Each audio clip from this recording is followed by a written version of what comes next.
everyone, welcome back to my channel. Today we're going to be drawing these 3 hibiscus flowers from 3 different angles, and for our tools we're going to be using an eraser, a number 2 pencil, and today's pen is a Micron Fine Liner size 0.5 tip, but you can use whatever pen that you have.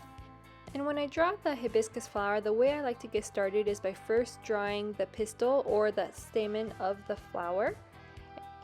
And here on the top we're going to have what's called the stigma and anthers, but we'll get to that here in a little bit. We're going to start by sketching out our guide petal, which is the frontmost petal that you can see. And now I'm going to draw these 4 arrows that are going to show us where the other 4 petals are going to be, and they should kind of look like butterfly wings.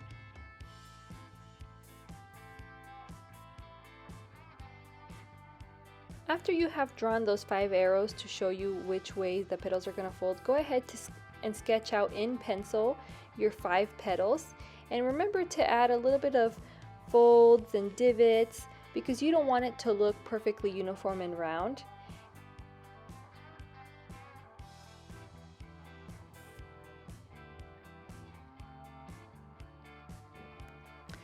So I'm going to go ahead and switch to ink just so that you guys can see it a little bit better, starting once again with that center pistil.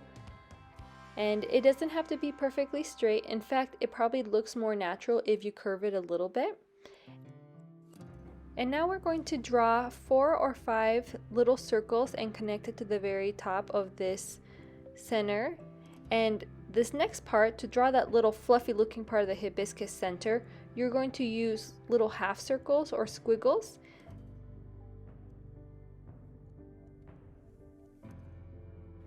And don't worry about making this part perfectly uniform or symmetrical.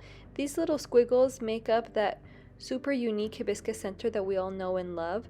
And so just have fun with it and don't worry too much.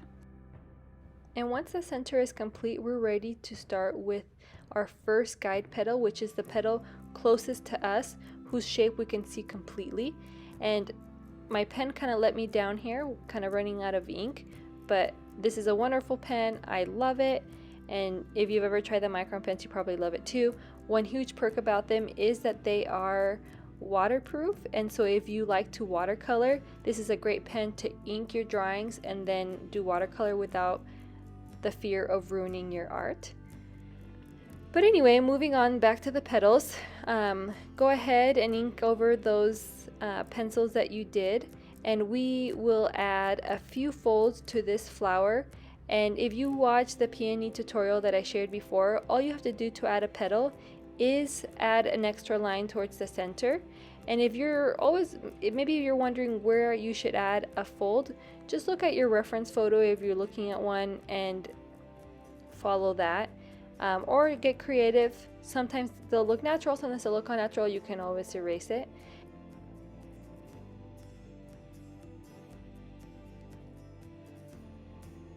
Once you have inked the petals, then you're ready to start with the details.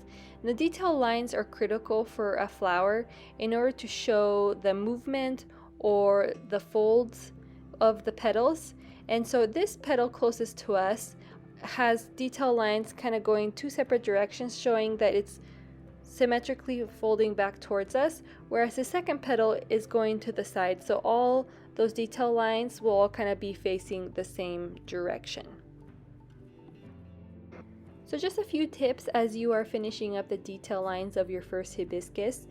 If you are still nervous about adding detail lines, if you're a beginner with florals, my big tip is to use your reference photo and look at the natural veins of the flower. This will show you exactly where to add the detail lines.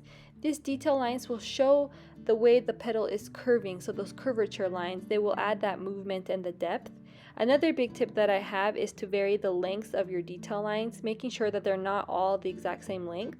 And another one is that the lines will be farther apart at the tip of the petal than they are at the center.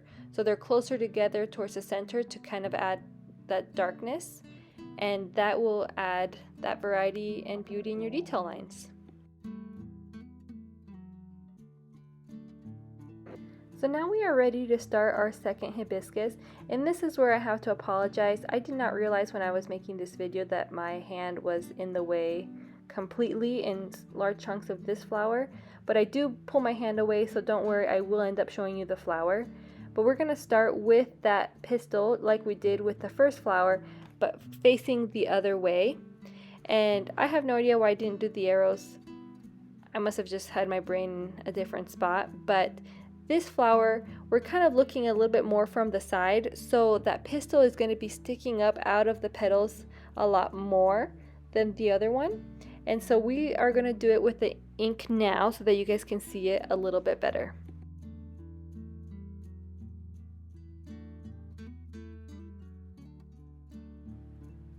Here's my hand completely in the way, I'm really sorry.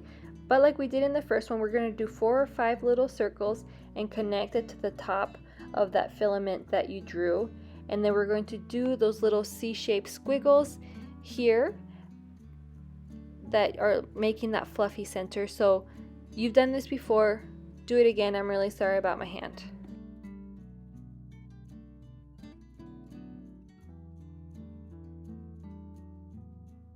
Now that the center is done and my hand is out of the way, we're going to draw that guide petal, or the one that is closest to you whose shape is complete, and we're going to do those butterfly wings but a little bit more flat, not quite as open as that first flower that we drew, and draw the petals on each side. And on the very back petal, you're seeing it fold towards the back, and because it is folding away from us, this petal is going to appear shorter or smaller. Once you have inked your petals, then you're ready to get started on the detail lines once again. And I did forget to add the folds on the petals earlier, so here I am adding them now. And take your time drawing the detail lines. This part should be relaxing, and don't stress too much. And also, if you've gotten this far in the video, I just want to say thank you so much for sticking along. I know that this detail sections kind of take a little while, but it does complete your flower, and it means a lot to me that you're here to learn from me, and I hope that you're learning as you're drawing and building that hand muscle memory.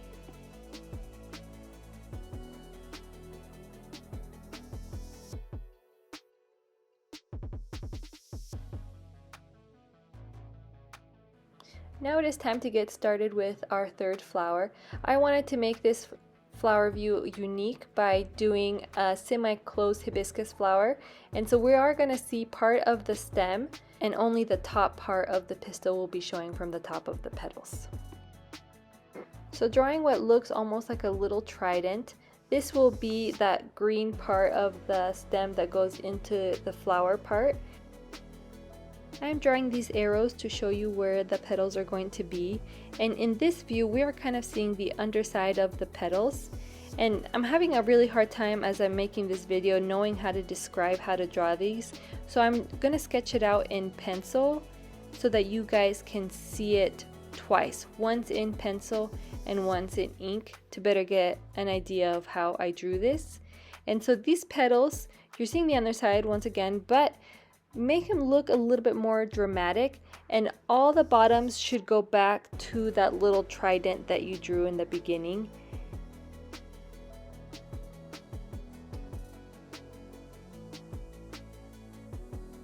And then the little stamen part will peek out from the very top of this middle petal, and so you're pretty much only going to see those little 4 or 5 circles and maybe a slight part of the little more fluffy part of the center. So here we're going to use ink so that you can see it better, and we're going to start with our guide petal, or the one whose shape you can see all the way, in order to build the rest from that one. And in this little part, I don't know why I did the petal that way, but you know, you can forgive me. Sometimes I even mess up my own rules. And we're gonna build the petals from each other.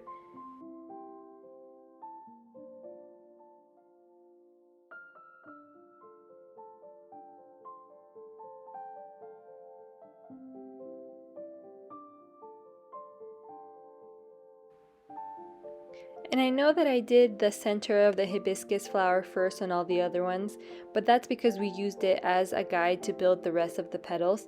And here in this third flower, we're doing it last just because it is more of an accessory at this point, because we're seeing it kind of almost from that underside. And once again, we're starting with the detail lines. And because this flower is a little bit more dramatic because we're seeing from the center, you're going to see all those detail lines just kind of bloom out from that little trident part that you drew in the beginning.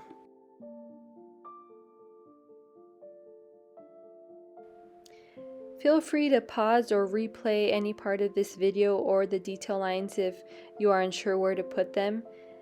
This whole video is for you to learn, so if you have any questions, please go ahead and put it in the comments so that I can help you. But when you're done, go ahead and erase all those pencil guides and you will see your beautiful hibiscus flower 3 ways. And I need to learn not to bump the table when I'm erasing because I just make the whole camera shake. But thank you so much for sticking around and watching this video. I love that you guys are here to learn flowers. You can follow me on my Instagram at karenb.creations for more floral content. And also, if you have a floral request, please leave it in the comment, or you can send me a private message on Instagram. I'm always looking for recommendations of flowers that you guys want to see and that you guys want to learn.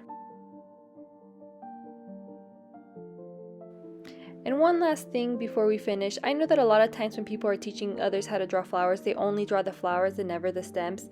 And if you are wanting the stems, look at where the center of the flower is and kind of follow that line, and that will show you exactly which direction the stem should go.